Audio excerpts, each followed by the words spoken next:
مرکز کے زیر انتظام خطہ اور جموں اور کشمیر کے ضلع ادھمپور کے دورہ پر پہنچے کسان رہنما راکیش ٹکیت نے مرکزی حکومت کو تنقید کا نشانہ بنایا۔ انہوں نے کہا ہے کہ حکومت نفرت کی سیاست کر کے مذہب کے نام پر ووٹ مانگتی ہے، تاہم ملک کے عوام بھائی چارگی پر یقین رکھتی ہے۔ حکومت اس بھائی چارگی کو ختم کرنا چاہتی ہے۔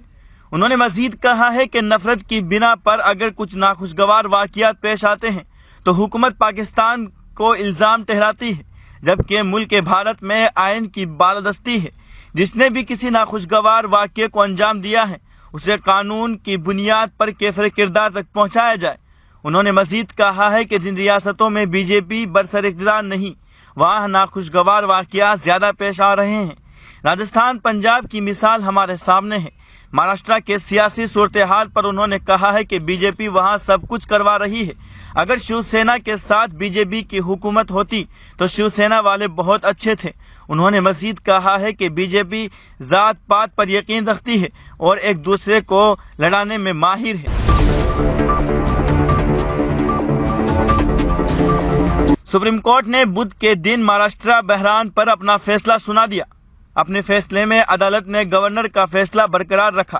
گورنر نے ادھو ٹھاکرے حکومت کو جمعرات کو اپنی اکثریت ثابت کرنے کا حکم دیا تھا، لیکن دوسری طرف ادھو ٹھاکرے نے اپنے استعفیٰ پیش کر دیا۔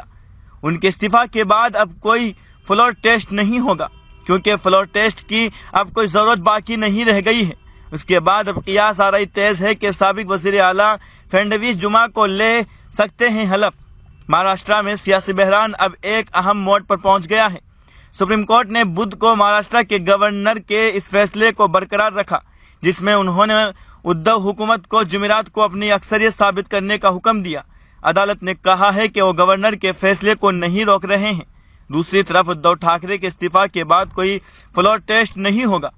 اس سے پہلے سپریم کورٹ نے آج ہونے والے فلور ٹیسٹ کے خلاف شیو سینا کے چیف وہب سنیل پربھو کی عرضی پر تقریباً 3.5 گھنٹے تک سماعت کی، پھر اس نے اپنا حکم محفوظ کر لیا۔ سماعت کے دوران پربھو نے سپریم کورٹ میں دائر اپنی درخواست میں جمعرات کو مہا وکاس اگاڑی حکومت کو اکثریت ثابت کرنے کے مہاراشٹر کے گورنر کے حکم کو غیر قانونی قرار دیا۔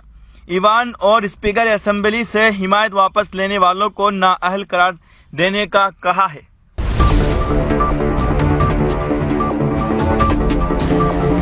بی جے پی کے متعدد قانون ساز اور سینئر رہنما ممبئی میں سابق وزیر اعلیٰ دیویندر فڈنویس کی رہائش گاہ پر جمع ہوئے اور بدھ کو مہاراشٹر کے وزیر اعلیٰ ادھو ٹھاکرے کے استعفیٰ کے بعد شیو سینا، کانگریس اور این سی پی اتحاد حکومت کے خاتمے پر ایک دوسرے کو مبارکباد دی۔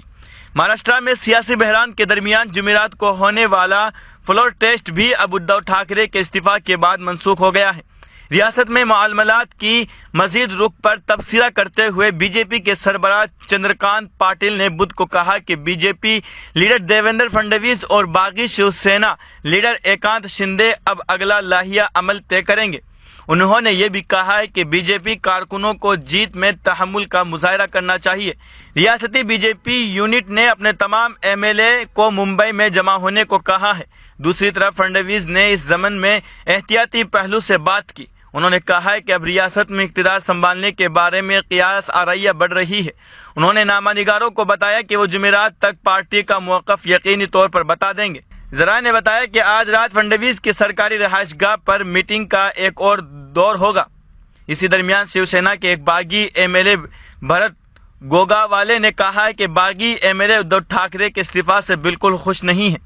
ایسا نہیں ہے کہ ہم ادھو ٹھاکرے کے وزیر اعلیٰ کے عہدے سے دستبردار ہونے کے فیصلے سے بہت خوش ہیں۔ ہم اپنے ہوٹل کی طرف بڑھ رہے ہیں۔ ایک بار جب ہم وہاں پہنچیں گے ہم اس مسئلے پر بات کریں گے اور اپنے اگلے اقدامات کا فیصلہ کریں گے۔ ٹھاکرے نے ہمیں قائل کرنے کی کوشش کی، گوگاوالے نے موجودہ حالات پر بات کرتے ہوئے کہا۔ انہوں نے مزید کہا کہ باغی گروپ اب ٹھاکرے کے استعفیٰ کے بعد اپنے اگلے اقدامات پر تبادلہ خیال کرنے کے لیے گوا میں میٹنگ کرنے کا ارادہ رکھتے ہیں۔ ایکانت شندے کی قیادت میں شیو سینا سے الگ ہونے والے ایم ایل ایز کو لے کر ایک چارٹر فلائٹ بدھ کی رات گوہاٹی سے گوا کے دابولم ہوائی اڈے پر اتری۔ ہوائی اڈے سے یہ گروپ خصوصی بسوں میں ڈوناپالاو کے ایک 5 اسٹار ہوٹل کی طرف روانہ ہوا۔ پیرس دہشت گردانہ حملے کے اہم ملزم صلاح عبدالسلام کو یہاں کی ایک عدالت نے دہشت گردی اور قتل کے الزامات کا مجرم قرار دیا ہے۔ بی بی سی نے جمعرات کو اپنی رپورٹ میں یہ اطلاع دی۔ نومبر 2015 میں ہونے والے اس دہشت گردانہ حملے میں اس کے اہم کردار کے پیش نظر اسے عمر قید کی سزا سنائی گئی ہے۔ اس حملے میں 130 لوگ مارے گئے تھے۔ پیرس دہشت گردانہ حملے کے اہم ملزم صلاح عبدالسلام کو یہاں کی ایک عدالت نے دہشت گردی اور قتل کے الزامات کا مجرم قرار دیا ہے۔ بی بی سی نے جمعرات کو اپنے رپورٹ میں یہ اطلاع دی۔ نومبر 2015 میں ہونے والے اس دہشت گردانہ حملے میں اس کے اہم کردار کے پیش نظر اسے عمر قید کی سزا سنائی گئی ہے۔ اس حملے میں 130 لوگ مارے گئے تھے۔ عدالت نے اس حملے میں ملوث 19 دیگر افراد کو بھی مجرم قرار دیا، جن میں سے 6 کے مارے جانے کا خدشہ ہے۔ عدالت میں گزشتہ سال ستمبر سے کیس کی سماعت شروع ہوئی تھی۔ 13 نومبر 2015 کو ہونے والے حملے میں بار ریاستوں، فٹ بال اسٹیڈیم اور بٹلہ کلان تھیٹر کو نشانہ بنایا گیا تھا۔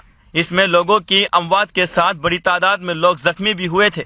مقدمے کے آغاز میں عبدالسلام نے خود کو دہشت گرد تنظیم اسلامک اسٹیٹ کا رکن بتایا تھا، تاہم بعد میں اس نے عدالت سے معافی مانگتے ہوئے کہا کہ وہ قاتل نہیں تھا اور اسے قتل کے مقدمات میں قصوروار ٹھہرانا غلط ہے۔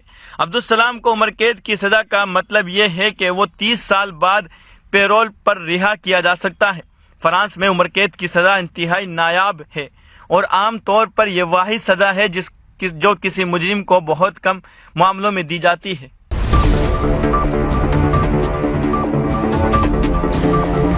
آندھرا پردیش کے ضلع ستیہ سائی بابا میں آٹو کی ہائی ٹینشن وائر سے ٹکرا جانے سے نتیجہ میں آٹو میں سوار 5 مزدور خواتین جھلس کر ہلاک ہو گئی۔ یہ واقعہ ضلع کے چلاکونڈیا پلی کے قریب پیش آیا۔ آٹو میں سوار افراد خواتین مزدوری کے لیے جا رہی تھی۔ تفصیلات کے مطابق گنڈم پلی دیہات کی رہنے والی 6 خواتین زرعی مزدوری کے لیے آٹو میں جا رہی تھی۔ اسی دوران آٹو ڈرائیور کی لاپرواہی کے نتیجے میں آٹو ہائی ٹینشن وائر سے ٹکرا گیا اور فوری طور پر اس میں آگ لگ گئی۔ اس واقعے میں 5 مزدور جھلس کر موقع پر ہی ہلاک ہو گئے، جبکہ ایک مزدور جس کی شناخت لکشمی کے طور پر کی گئی ہے شدید طور پر جھلس گئی۔ اس کو علاج کے لیے دھرمارم کے اسپتال منتقل کر دیا گیا، جہاں اس کی حالت تشویشناک بتائی جا رہی ہے۔ اطلاع ملتے ہی پولیس وہاں پہنچی، جس نے اس سلسلے میں ایک معاملہ درج کر کے جانچ شروع کر دی۔